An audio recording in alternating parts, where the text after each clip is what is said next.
ليش هيك البيت ريحته طالعة؟ ريحته طالعة؟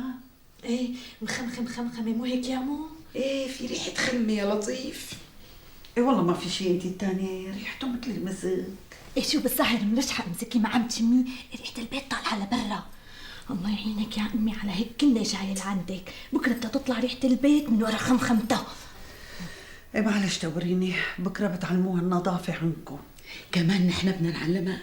ليش مو المفروض اما تعلمها كيف تكون ست بيت كاملة ومكملة؟ ليه علينا؟ لك شو بكون يا جماعة، مو حلو استغياب العالم.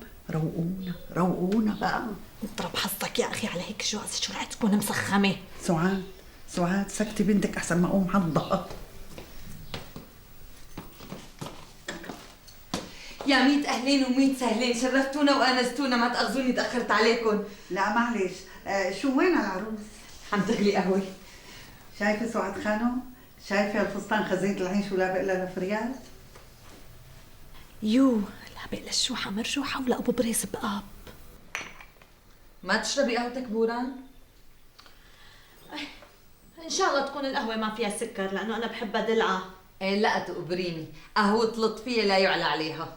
ان شاء الله.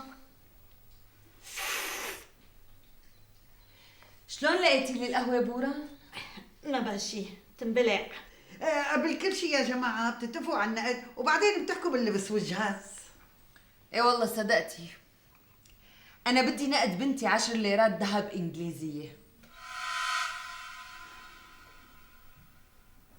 ونحن حاضرين في ريال خانو. ولا شو كل هالقد؟ ايه شو نحن عم نخطب بنت السلطان؟ والله انا هيك نقد بنتي والشاري بيدفع. ونحن الله عاطينا وبنقدر ندفع. ولا نسيتي انه ابني ابن ابو عصام الحكيم؟ إيه لكن خليها 100 ليرة ذهب انجليزي سعاد خانو.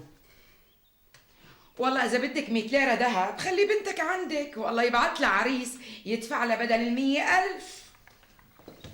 شو بكن يا جماعة عم بمزح؟ صدقيني يا سعاد خانو مو مالك علي يمين، اللي بتقولي أنا موافقة عليه، وبالنسبة للناد أنا سحبت كلامي، أنت فصلي وأنا بالبيس. رح عدى بسعر بناتي وهيك ما بكون ظالمتها. خلينا نحكي بكتب الكتاب وملبوس البدن. ماشي، بنحكي باللي بدك إياه، تفضلي عادي. واتفقنا نكتب الكتاب الخميس اللي بعد هاد، وفريال رح تجهز العروس وفستان العرس وكل شي بيلزمها، ونحن علينا اوضه النوم كامله مكمله خصنص له. اخ عال الله يجزيك الخير يا سعاد. خلاص بعد انا بكره بخبر جهه الحاره وبعزمهم على كتاب. اوعى تنسى اخواتي ها. لا شو انسى معه ولا انساه. ما قلتي لي حكيتوا بالنقد؟